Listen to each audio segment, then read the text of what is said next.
এখনকার বৈষম্য বিরোধী ছাত্র আন্দোলনের নেতৃবৃন্দ বা নাগরিক কমিটি ওনারা বাংলাদেশ জাতীয়তাবাদী দলকে বা বাংলাদেশ জাতীয়তাবাদী ছাত্র দলকে এক ধরনের তারা প্রতিদ্বন্দ্বিতা মনে করছে। আন্দোলনগুলো বিভিন্ন সেক্টরে হচ্ছে, সে আন্দোলনগুলোকে দমিয়ে দেওয়া বা বাধাগ্রস্ত করা সেগুলো বাংলাদেশ জাতীয়তাবাদী ছাত্র দলের কাজ নয়। তরুণরা ভোট দিতে পারেনি, জনগণ তাদের মতামত দিতে পারেনি, জনগণকে উপেক্ষিত করা হয়েছে, সেজন্য প্রত্যেকটি মানুষ এই আন্দোলনে অংশগ্রহণ করেছে। এটি আসলে উনি কেন বলেছেন এটি ওনারই ভালো জানার কথা। আমরা যেটি মনে করছি সেটি হচ্ছে আমাদের জুলাই এবং আগস্টের গণঅভ্যুত্থানে অংশগ্রহণের যে উপাদানগুলো ছিল, আমরা কেন আসলে অংশগ্রহণ করেছিলাম সেটা হচ্ছে আওয়ামী লীগ রেজিমের পরিবর্তন করা।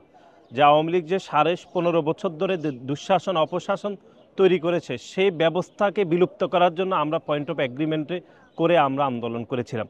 এটি যেরকম সত্য, একই সাথে এখন 5 আগস্ট ছাত্র জনতার গণ অভ্যুত্থান সফল হয়েছে। আমরা 2014 সালের একটি বিনা ভোটের নির্বাচন, 18 সালের নিশিরাতের নির্বাচন এবং 2024 সালের আমি ডামি নির্বাচনে তরুণরা ভোট দিতে পারেনি, জনগণ তাদের মতামত দিতে পারেনি, জনগণকে উপেক্ষিত করা হয়েছে, সেজন্য প্রত্যেকটি মানুষ এই আন্দোলনে অংশগ্রহণ করেছে। প্রত্যেকটি ধরন আপনি যদি দেখেন তাহলে আপনি দেখবেন অধ্যাপক সলিমুল্লাহ খান এই আন্দোলনে অংশগ্রহণ করেছেন। একই সাথে আপনি দেখেন ঢাকা বিশ্ববিদ্যালয়ের একজন নারী অধ্যাপক, তিনিও অংশগ্রহণ করেছেন। হ্যাঁ, তো তাহলে দুইজনের চিন্তার জগৎ কিন্তু দুই রকম ছিল, কিন্তু তার বিপরীতেও আমরা দেখেছি যে এই খুনি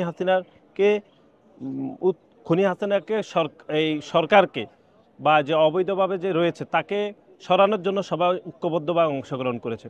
এখন আমরা যেটি মনে করছি সেটি হচ্ছে এই এখনকার বৈষম্য বিরোধী ছাত্র আন্দোলনের নেতৃবৃন্দ বা নাগরিক কমিটি ওনারা বাংলাদেশ জাতীয়তাবাদী দলকে বা বাংলাদেশ জাতীয়তাবাদী ছাত্র দলকে এক ধরনের তারা প্রতিদ্বন্দ্বিতা মনে করছে, কিন্তু আমরা সেরকমভাবে মনে করছি না।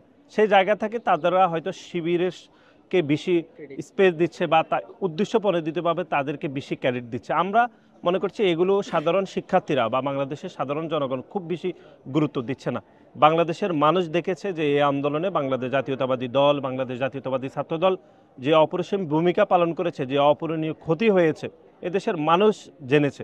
সুতরাং কে কি বলেছে বা কার কাছ থেকে কি ক্রেডিট নিব সেটি আমরা খুব বেশি মুখ্যভাবে মনে করছি না।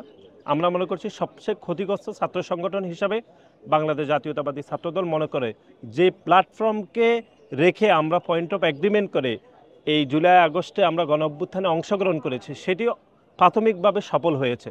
এখন একটি জনগণের সরকার প্রতিষ্ঠা হওয়া এখন সময়ের দাবি। সেই জনগণের সরকার প্রতিষ্ঠা হওয়ার জন্য ইতিমধ্যে অন্তর্বর্তীকালীন সরকার বিভিন্ন কাজ করেছে, আমরা সেগুলো কাজকে স্বাগত জানাচ্ছি এবং দ্রুত সময়ের মধ্যে একটি জনগণের সরকার যেন প্রতিষ্ঠা হয় সেই দাবি রাখছি। দেখুন, এটি আমরা গণ অভ্যুত্থান পরবর্তী সময়ে আমরা দেখেছি যে বাংলাদেশে 131 বা অনেকে বলছেন 139 প্রায় প্রতিদিনই আসলে এরকম হচ্ছে, বিভিন্ন দাবি দাওয়া নিয়ে মানুষ আসছে। এটি মানুষ দাবি করতে পারে, এটি গণতান্ত্রিক অধিকার, আমরা এই অধিকারকে স্বাগত জানাচ্ছি।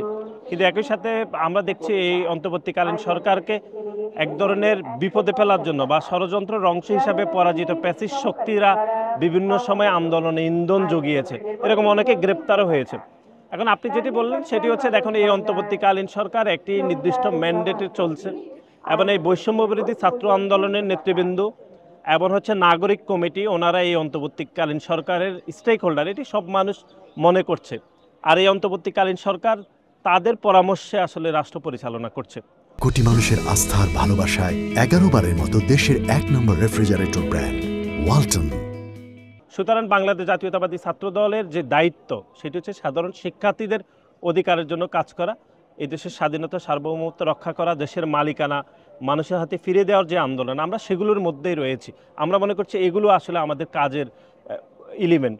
কিন্তু আপনি যেরকম হচ্ছে আন্দোলন হচ্ছে, সে আন্দোলনগুলো বিভিন্ন সেক্টরে হচ্ছে, সে আন্দোলনগুলোকে দমিয়ে দেওয়া বা বাধাগ্রস্ত করা সেগুলো বাংলাদেশ জাতীয়তাবাদী ছাত্রদলের কাজ নয়। এবং যারা করছেন বা আপনি যাদের কথা বলেছেন তারা সরকারের যেহেতু খুবই স্টেক হোল্ডার, তাদেরকে সরকার স্পেস দিচ্ছে বা তারাও সেই স্পেসটুকু অন্যায়ভাবে নিচ্ছে, সুতরাং এটি তাদের এখতিয়ার বলে আমরা মনে করছি।